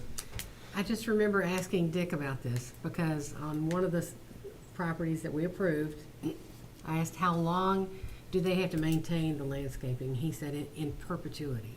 Mm-hmm. Well, if we release their bond after a year, and I'm thinking of a particular property, they had some beautiful, at one time, evergreens, and they just let them eat up with buckthorn. Well, that's gonna kill and bittersweet. And I remember even telling them, going by there in their drive-through and giving them a plat and saying, these trees are they're gonna die. And they said, oh, we have landscape people. So if we don't enforce, sometimes the owner doesn't care. You know, I hate to say that, but that's the truth. Well, they're not the owners. Yeah. They're just employees Well, working there. I don't know how you get to the owner, Right. but it seems like we should have some kind of enforcement, whether it's a fine or whatever. I realize that requires man-hours, but if we don't, I mean, I don't think we'll be held to a higher standard if we don't. Right. And the only other thing is the 5-year look back. I like the 2-year. I'd rather have 2 years here, and I'd rather look at it 5 years afterwards to make sure they're maintaining. On the bond issue and the, you know, let's call it guarantee, I see it in 2 different circumstances. If it's a commercial property, generally you've got that developer owning the property for a prolonged period of time. And I think it is our intent under the ordinance that the approved site plan be maintained forever. Then you've got a residential development that eventually is turned over to the HOA, and the maintenance of that property is then in the hands of the HOA, and it does seem a little burdensome to prohibit an HOA from 10 years down the road from a tree that's gotten so big it's rubbing up against the side of the house, and they want to cut it down. I suppose you could make that same argument about a commercial property, but I think they're totally different, HOAs and commercial though. yeah, I see the difference. And it would be street trees in residential. But then the other problem I see is just the practicality of enforcement. Yeah. And to my way of thinking, probably the best thing we could do is to require the bond to be held, I would say, for 2 years after completion. And then, and at least we have some protection to make sure that the new plantings have rooted. And, Maybe 2 years after completion with fines to follow afterwards if they don't maintain. I mean, because otherwise you have nothing. You have nothing to hold their feet to the fire to make them keep their landscape appropriate. Maybe we should split, I'm sorry, go ahead. Can we ask Dave? He's the one who's in charge of all of this, so we don't want to burden, we don't want to come up with stuff that he's going to push back against, Well, you I'm thinking know? we kind of split this So- up. There's getting through site plan Yeah. approval and getting a much better job than Right. we're doing My- today. And then there's, Right. okay, The maintenance how, plan. I don't think they The- have to be all A figured out conversation today. that's been going on in a while in the township since certain big developments were put in, not the one across the street, but was the longevity of the, plans. I don't think we'll get any, they'll go for 2 years after completion, if 12 months after completion is normal, you know what I mean? But, but somewhere in, it's gotta be, I think it should be more than 12 months. The question is, does Dave think that he needs extra teeth in anything for him to enforce it, or are we still having that problem, or, is this something we need to It's not do to something help? we hear complaints about. Because we're doing it right now, so now's the time if Yeah, we I mean, could help, if you know? We're gonna try to push that boundary beyond 12 months, maybe start with 18 months, that's a reasonable standard.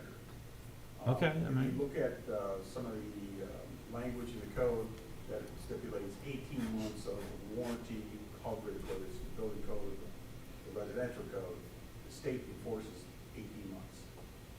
That would get you into 2 seasons too. So Yeah. if you did plantings in the spring, I- it goes through the winter and a lot of stuff dies, you're barely able to understand that 12 months, where 18 gets you kind of past. I could compromise And with it's 18. reasonable.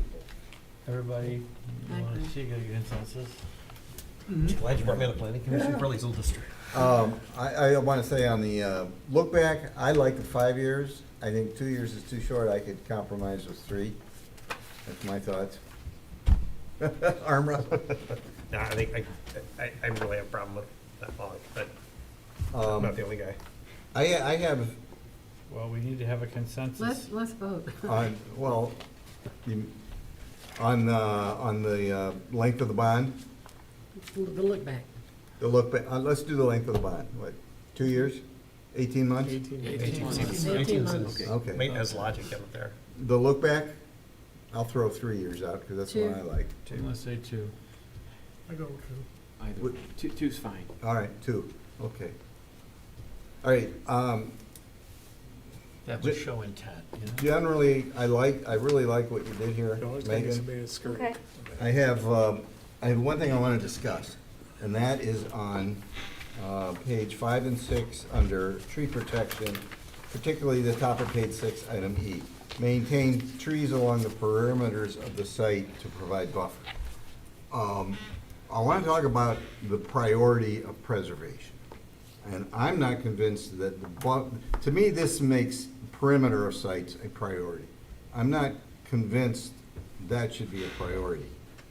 I don't know what should be, and I would like to hear others' opinions, but I would say, we talked about the greenways plans. Should that be a priority? Should woodlands and forested areas be a priority? Should it be a priority over perimeter? Should the street front on whatever road it's facing be a priority?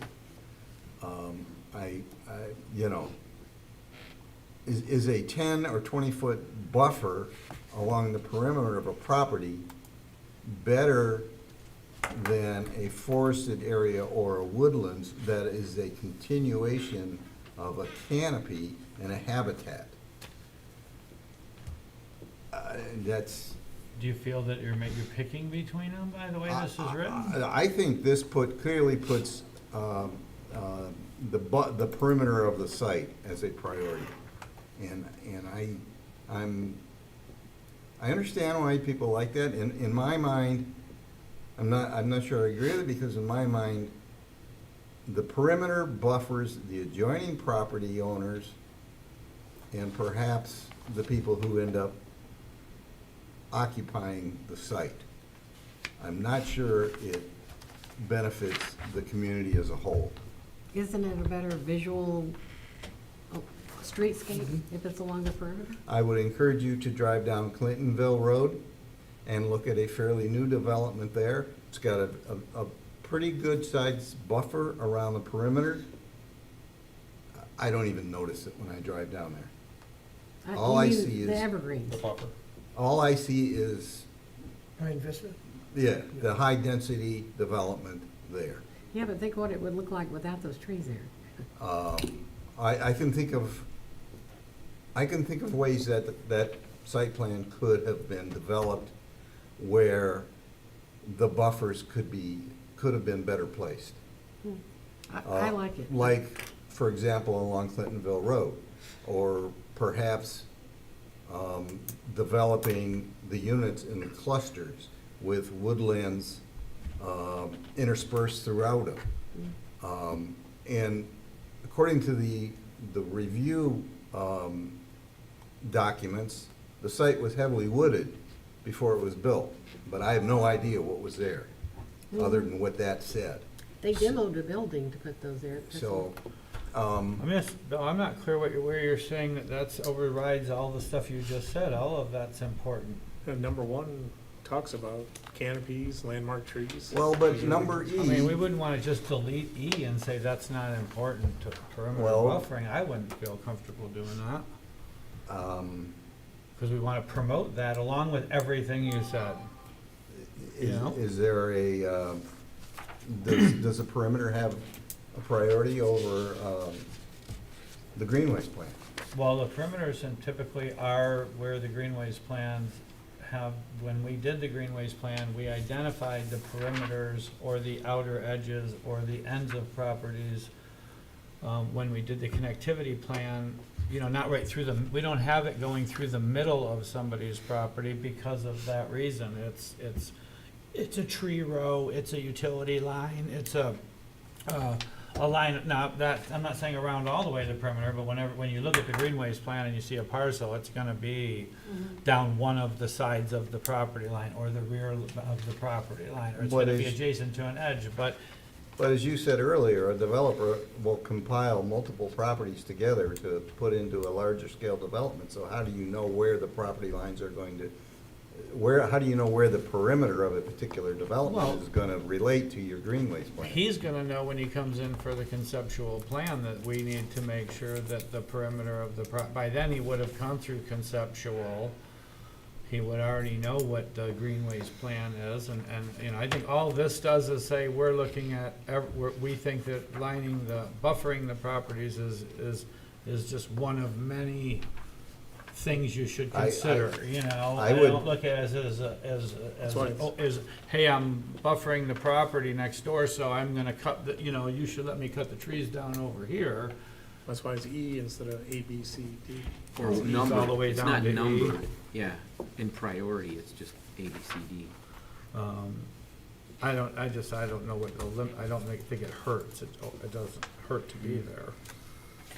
And maybe E could say IE greenways areas or something like That'd that be for the good, buffer. yeah. so.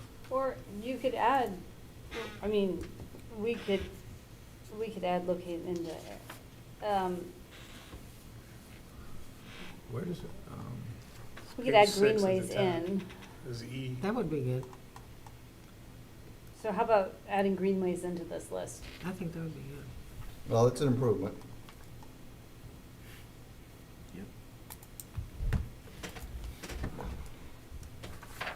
what, into the tree protection? Under E, E. Yeah, it's like, I mean, I would probably need to spend a little more time with that map and that plan, and then just something to say, like, protect greenways designated by the township, and, Yeah, I just see this as a whole shopping list of options. Yeah. That's it, it's just another, it's just like digging up trees by hand, you know, it's just another thing. We're not saying dig all the trees up by hand, but it's something, you know, all this is really, it's mind work to think. It's to get the developer to read these words and go, these are the things you should be Right. thinking Kind of about. the spirit of as the you're law. shows we value designing. the trees. Doesn't mean it's we're kind of giving them tools to achieve Right. the results, But right? my- There's different ways you can do it. My problem with, if I'm a developer and I'm reading this ordinance and I'm trying to figure out where to preserve the trees, I'm gonna see item E, and that's telling me to make a buffer. And Yeah, that's telling me that the perimeter is top priority. I think it's one of priorities, because it's one in a long list. Right.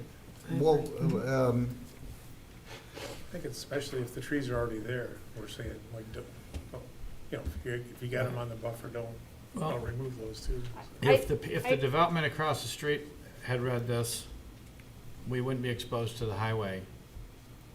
And there would have been a lot less pushback for this project under the simple note of protect the buffering, of, you know, protect the property. Now, if you're doing an assemblage, now you're looking at the boundaries of the assemblage that we would be saying, hey, keep this in mind, you know what I mean? So that to me is the single most thing that was so invasive about the development across the road, was the unnecessary removal of the trees that protected that property from the expressway in Sashaba and the high school lights and, you know, the sound from, you know, everything was, the sound, the noise, the lights, everything was affected by that buffer coming down around the perimeter. That could have been maintained without losing any more density. And Is it just the wording we're getting hung up on here? Would it help if we just said something like to the extent possible or whenever feasible? Because, I mean, this is trying to guide them in making their plan, right? Now it's gonna be before they cut, right? Yeah. That's the idea. Yeah. So if you're reading this as an absolute, like, oh, I read your thing and I have no choice, I had to, but I actually could have made it nicer another way. We're just trying to say, this is the reason we want you to do this. In your plan, tell us if you see it another way. To the extent Yeah. possible. so Maybe that's that, good. maybe that help a little bit? Well, that's kind of like on number one. When you look at number one, at the end, it says, not limited to the following. And then it's got 1, 2, you know, A, B, C, D. Yeah, I'm just trying to soften it if it's Or- coming off yeah, as a yeah. directive, Yeah. whereas, well, I was gonna put a, you know, stone, whatever up there as well, okay. Well, What's your ideas? I guess that's, again, emphasize my point. Not limited to the following. A doesn't mention forests or woodlands or clusters. B doesn't mention it. C doesn't mention it. D doesn't mention it. E mentions perimeters. F, G, and H don't mention other areas of the site that I feel should be considered when removing trees. So they need to be added in there, is what you're saying. So maybe A becomes maintain wooded and forested canopies and associated natural features to the greatest extent possible. That sounds good. Yeah. There you go. That's good. Let's Yeah. get a new number, let's get a new A going. Well, that's kind of what's It's a in good one. catch that doesn't really call that Just- out. Yeah. Number one, it kind of says that, it just says then not limited to. All our the points were following. good, but we kinda missed the broader one. Okay. Good catch. Not a public hearing, but we always ask for comments from the public. Any of our public got comments? Dave? Okay, anybody else got any comments or questions? Maybe, can I just go back 5 seconds here? Maintain trees, for example, along the perimeter of the sites to provide buffer? Instead of being specific, maintain trees along the buffer, the perimeter, just maintain trees, for example, along the perimeter. And plus what, Or changing whatever she A? said, yeah, That's fine. So can you repeat that? yeah, for, F1E, Mm-hmm. maintain trees, for example, and then the rest of the statement. How about, can I make a suggestion, how about maintain trees that provide a natural buffer? And you're just being broad about it, could be along the perimeter, it could be anywhere. Doesn't even have to say trees, it can just say natural buffer, that's what we did at Oh, there you go. I like Walmart. that even You better. know what I'm saying? We just said, Maintain. you gotta maintain the natural buffer. The thicket and the buffer is way better than a berm and pine Yep. trees, you know? What do you think of that? I like So- that. Yeah. Maintain natural buffers to the extent possible? Yeah. I like Okay. that. That kinda gives them, kinda- that gives them the I like the that. concept, like, Very okay, I grand. get what you're trying to do. Yep, we're okay. And Okay. Okay. Final comments? Good discussion. Ready to move forward? I'll make the motion. I don't think we need one. Yeah, we gotta make a motion to set a public. Oh, you're right. Didn't set a public hearing. Yes. Megan, do you think you can have this done next month? Yeah. Go ahead, Sam. I'll make a motion on PC file 2025-004 zoning ordinance text amendment, addition of new section 11.09 tree preservation for the creation of tree preservation regulations, and direct the Carlon Wortman firm to update the text, proposed text amendment with comments that were made from the commission and from the Carlon Morton representative, and to direct the planning director to schedule a public hearing on this issue at the next planning commission meeting. Support? Hold on, she's thinking. No, I'm thinking back to the conversation I had with Mr. Oppman today, and he suggested that instead of calling a public hearing on these, you may want to just have them go to. Oh, that's right, you're right, you're right. Direct, Okay, have it go as a discussion item to the township board instead that's to right, they see wanted to do that. what, Mull over. well, to get the reaction for it and to see if there's any tweaks or things that need to happen before Before going through the the public public hearing and hearing. things like Good that. idea. Because then we can adjust it again if needed. So Yeah. I would change my motion to direct Carlin Wortman to make the amendments to the document with our comments, the time frame being reduced to 2 years looking back. If it's pertinent, the 18-month extension on the bonds for landscaping to be held in the ordinance revision, and to get that to the planning director, and once he does that, I will take it to the township board as the liaison for their input prior to setting a public hearing on the issue. Can I ask you to amend your ordinance to include? I'll amend my motion, not my You're- ordinance. you're- so- Yeah, thank you, thank you. I don't amend my To, ordinance. to include the discussions we talked about in the tree replacement Item F. section. The changes we talked about. in tree Yes, I'll replacement. accept that amendment, Tree and, protection. which I meant by the comments that I was watching you take notes on, so I was Yes, hoping so I- they would I be have notes on- reflective Okay, of The that. sections I have notes on are applicability, exemptions from replacement, tree protection, and tree protection during construction, and violations and penalties. Yeah, then we'll get the input of the board and see what their flavor is, and they might have some other suggestions. I'm sure they'll want to go a little deeper into it. Be Any more motion? restrictive. Support? Do I have support? Yeah, Ask for support. Jason, supported? Jason did it. All in favor? Aye. Opposed? Question, going back to procedure then. So are you gonna go right to the board, or are you gonna come back here? I think the motion was to go right to the board, I'm gonna right? go right to the Correct. board. Yeah. Okay. And then it would I come would back. hope that you would be there too. Yeah. I'll put it on the agenda and help with that. We'll, So will this go to the board before agenda item F goes to the board, or at the same time? probably the same time now. No, it would go No. later. It Yeah. would go later. This one, the. No, other- go first. This one will No. go first. Well, it goes back to that thing, it seems awkward to go with step 2 without explaining step 1 to them.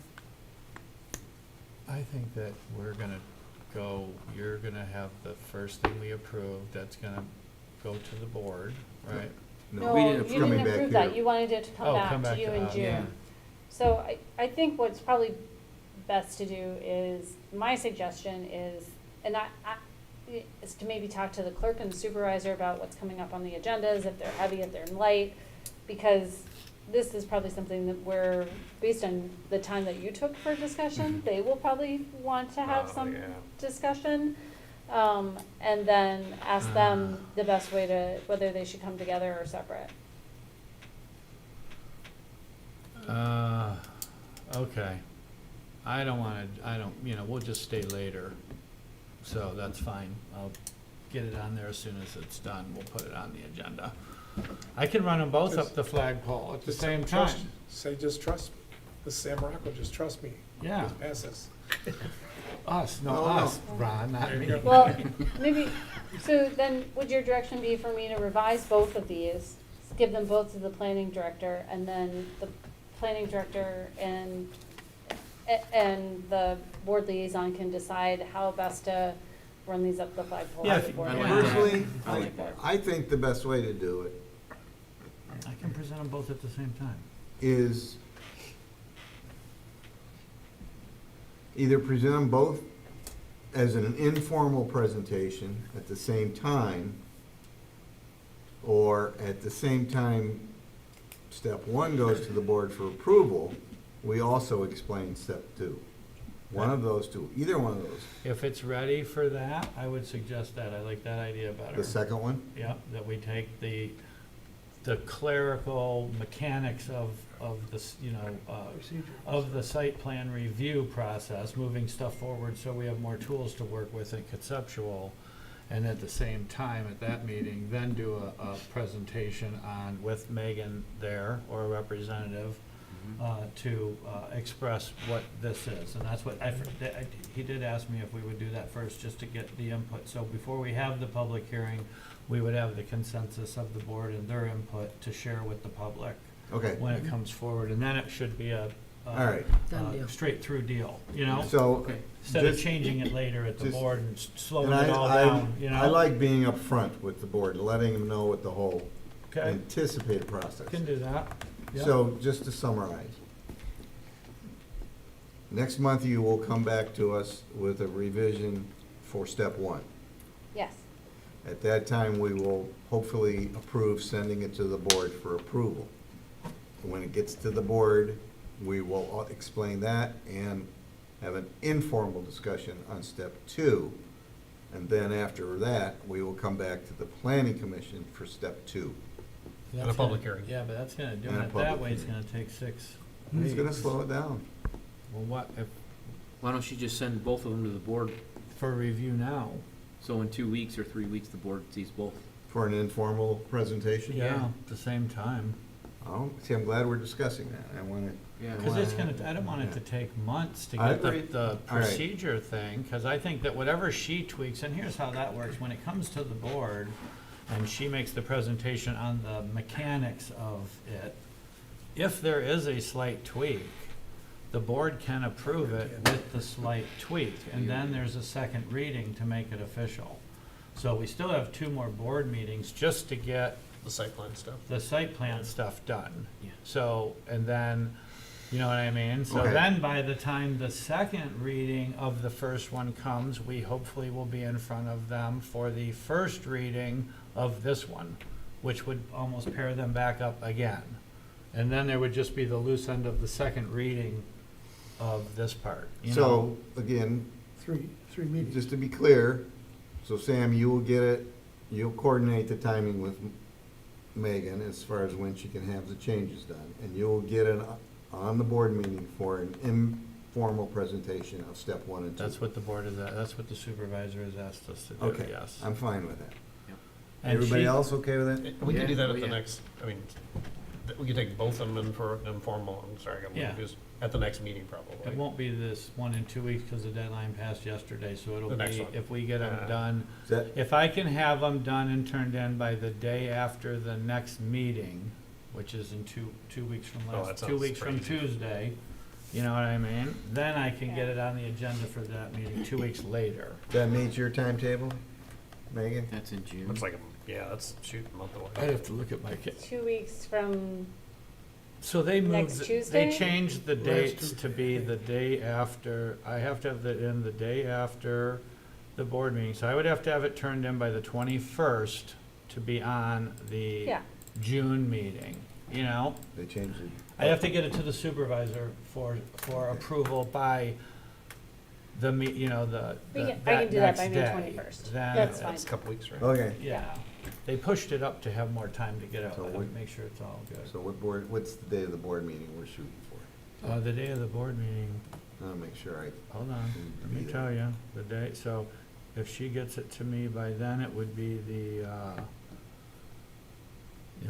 first meeting in June that we would have, let me find that, June I've got too 3rd. many different calendars on my phone, that would be in June.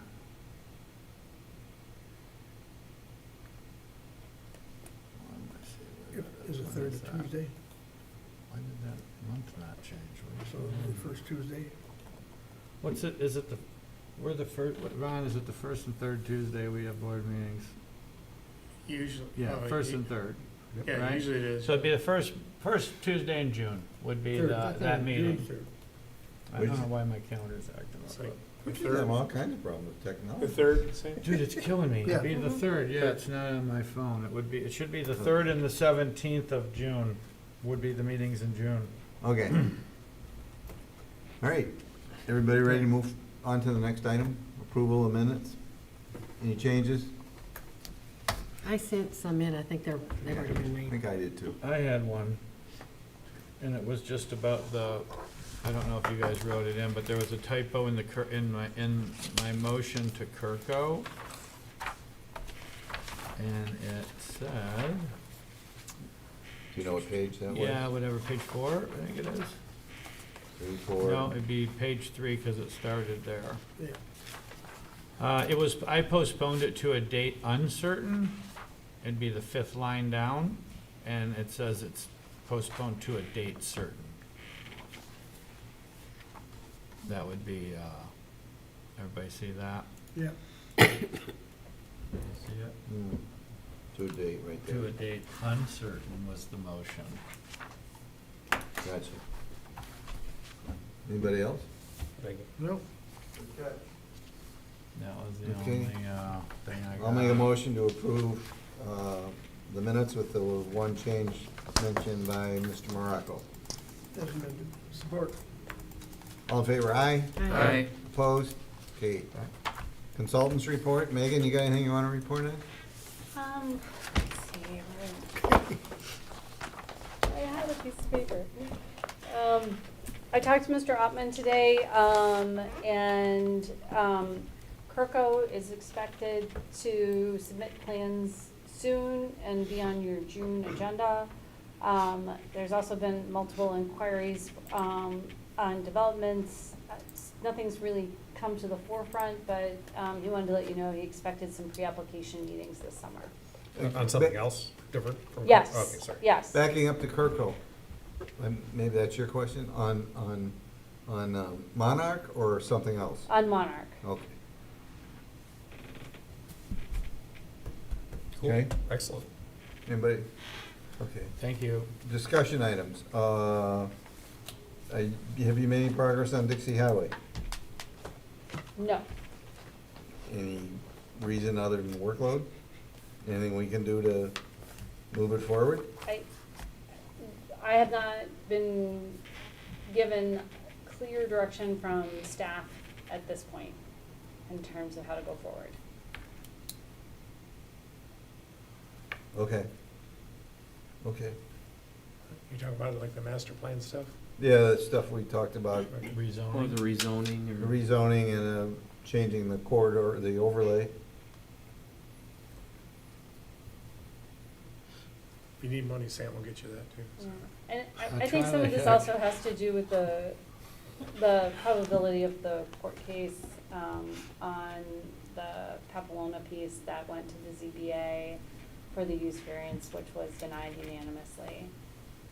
Good. So Oh, I think if you Having have 50 any, people show up. Good. if you have any discussions That's with great. township staff or officials, I would ask about what the indication of that possible lawsuit is in their decision-making as to moving things forward. I could understand how that might affect the other rezonings we've suggested, but it seems to me we could still move forward with changing the overlay. So, okay. We'll have to talk with the higher-ups on Yeah, that yeah. again. Sam and I had discussed, and I had discussed earlier tonight before the meeting with Megan, the concept of putting things on buildings that are not necessarily architectural features or integrated in as part of the building, but that represent some branding of the building. And Megan has some ideas in that regard.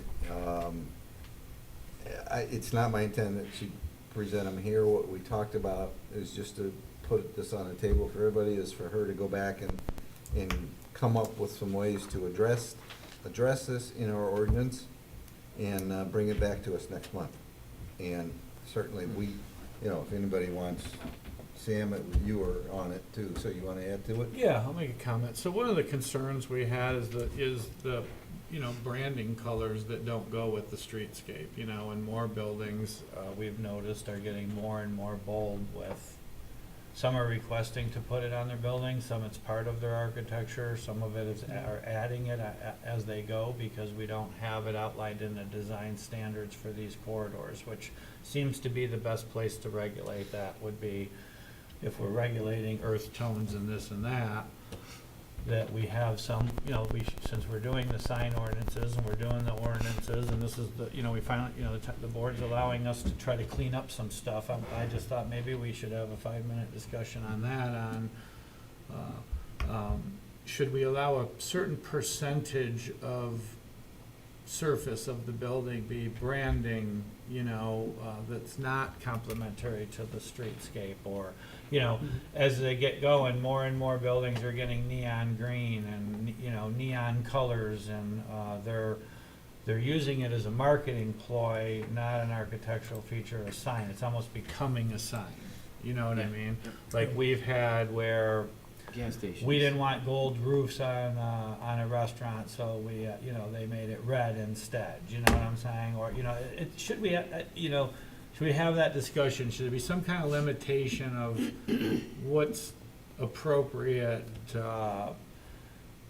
facade, to a building on a corridor, and is there a way that we could regulate that? We talked about architectural standards and that type of thing, so I mean, could all be part of that, so. Well, based on my earlier discussion with Megan, I think it would be, you correct me if I'm wrong, it would be twofold. It would be some architectural standards as well as maybe some changes to the sign ordinance. Correct, Megan? Correct, we talked At about. least on the surface. Yeah, based on the surface, and maybe having for signs having a copy area, so this is where the text can go, but then also having a color area or a background area limitation. So something like the Planet Oil that came in front of you with the blue cladding, taking up a big portion of that facade, Right. wouldn't necessarily be, I figured that's what you were talking about. I don't think it's Allowed. Planet Oil, but okay. yeah. The car wash. Yeah, it was, that was one of the other, that's their brand name, so, it's neither here nor there. And Sam made an excellent, suggestion that it's just like how you regulate the electronic message signs. Yep. You have a certain area that the sign is allowed in, 25%. but then, yeah. If the It's gotta question be is, black background with Yep. white letters, with, that. And it wasn't even the car wash, I'm not even talking about the car wash. My concern was, because I'm on Dixie, there's a lot of neon green going up on these buildings on Dixie Highway. The gutters are neon green on one of the banks. Huge bands now are neon green on this credit union. Yeah, That to me is branding. yeah, That's not, The vibe. that's not architectural, and that's what caught my eye, was this is accelerating, and we need to have, it might be something we wanna, maybe 10% of the facade facing the road can have a marketing color, or something that clashes with the earth tone standards of the corridor, some way of, Some accent. as like we are opposed only to- allowed 25% of stickers and windows in stores. We only allow 25% of your monument sign to be digital. It wouldn't be out of line to maybe look at something like I think it's a that. good thing to bring in. It's, I guess the way I'm looking at it is branding, but also there's a point at which the building kind of becomes the sign. Yeah. And kind of blurs. If you look at some like the newer, pull out a franchise, but like the newer McDonald's, they've gotten away from, the restrictions against the big golden arches by kind of making arches part of the architecture. It's like, which does look better than if you're comparing Right. the two, but you've made it the building has become the sign, right? So you've got to accept the fact that it's now so I actually think it's kind of timely to talk about, as this branding becomes integral to the actual facility itself, whether it's a big blue panel or the striping around it that's their logo or whatever. Yeah, it's probably a good idea for us to talk about how we how we manage that. And it's something that you'll continue to deal with because those chain buildings tend to reskin once every 10 years. Yep. So, okay, Okay, sounds good. Just something to think about. anything else anybody wants to bring up? Food truck rally on the 16th at Pine That's right. Knob. Oh, yeah. Talk about that. They moved Really? that there. Yeah. Well, I mean, it's been great at Neiman's, but I mean, it takes up the whole parking lot, because there's so many people attending, so I'm glad they moved it to Pine Ave, Hmm. where they got more room, hopefully get to as good It an wasn't by attendance. choice. Oh. It was by, They got kicked it was, out? yeah, it was by necessity. I see a lot of people trying out. So I'm the just new- saying, to me, I always thought it Yeah. was more New room, Independence because it Market's was pretty getting a lot of- crowded in there. Well, it's gonna be way bigger this year than ever. I'm working beer tent security if you wanna come Oh, are see you? me. We do every year. Free samples? And there's a cornhole tournament going on too this year at the food truck rally, so it's a good chamber event, one of their big ones. It's a good one. I was pointing out the Independence Market's got a lot of play. It's also got a lot of advertising out there, it's the movie theaters and everywhere else. I've seen a lot of people trying it out with good responses from what they've got inside. Other than, I don't know how you, I get it's the way forward, but this no cashier, all self-checkout Yeah. thing, every person I see go in there that's older or is toting two little kids, not gonna make Don't that their like it. regular stop. And I'm kind of surprised they did it without even an option of a couple of baggers and traditional cashiers, because it's just like the Kroger's tiny ones. You'd never do your whole shopping there, so I think they're missing an opportunity there. I But agree people with you. love the layout. People love the, you know, local stuff there. It's a lot smaller than like a full Kroger or a Neiman's, but those self-checkouts, Yeah. they got their place, but they don't have any manned things in there. And it's just not very, for our community, a Fix lot that. of older folks, it doesn't make a lot of sense. People do complain about that, no, to me, they'll have to address it. Like right now, one of the things I saw, the comments are, we have people that help you check out, so, like for Yeah, if your seniors credit card or- doesn't yeah. go through, they're right there, but other than helping you bag, that's. I heard the produce was the issue for people, cause you gotta find it and then, what, you know, it's all trying Yep. to find, it's not scanning a Plugging tomato. what it I don't is. know, I don't buy Could be, yeah. produce, but that's what I heard. Yeah. Great, Okay. at least it's open and the outside looks beautiful, and if they, Does look good. use that community space like was agreed upon as the community asset over there, and they fill that up and do a lot of stuff, that's gonna be that'll be a good asset for the residents that are adjacent to it and within walking distance of it, so. Okay, motion to adjourn, please. So moved. Sport. All in favor, aye? Aye. We are adjourned at 8:03. Nice.